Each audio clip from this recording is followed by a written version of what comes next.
I have to freely admit I'm somewhat of a skeptic of the paranormal myself, but I have had some weird experiences. Most recently, I was doing a show, which was actually a seance show, over at the Panopticon in Glasgow. A very old building, the world's oldest surviving, still functioning music hall. And I was recording it, and I also had a wireless camera on stage so that people could see the close-up stuff on a screen. And there was some audio as well, recording and playing through. All of these things were completely separate. They were running on separate channels, different setups, everything. And yet, they all failed at exactly the same point. They all just kind of stopped at the same moment. And this was kind of ushered in by a strange noise coming through the audio, as if it was backwards speaking, and then everything just kind of stopped. But none of the building's own equipment did. It was only mine, and it was all unconnected. Other times, I've seen people out of the corner of my eye in darkened rooms in the vaults, very much like these ones here where we are now. And it's very difficult and unsettling at times, even as a skeptic, to have to wander through these places at dark on your own.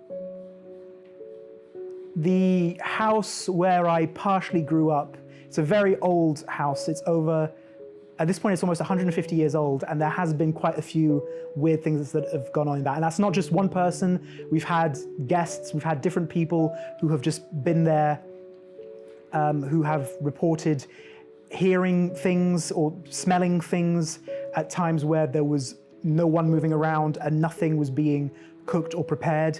And it's a very old house. The walls are at least a yard thick of solid granite, and there's no houses directly around, so it would be very odd for smells to be coming in from, or sounds to be coming in from anywhere else.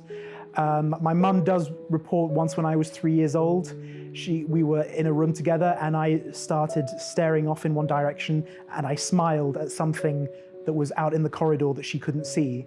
And she got the distinct impression that I was smiling at someone. And I once did see outside the house, a neighbor of ours had died and it was very late at night.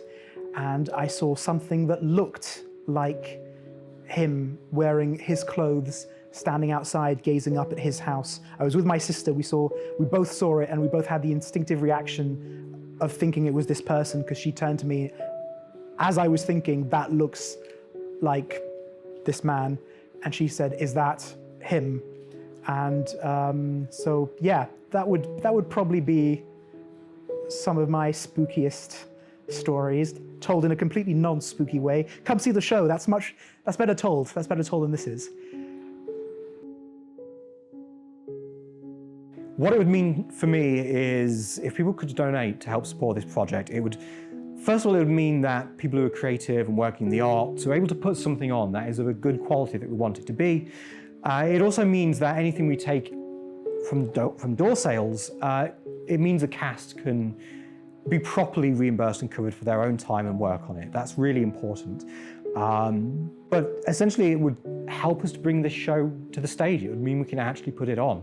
So it would mean the world to us.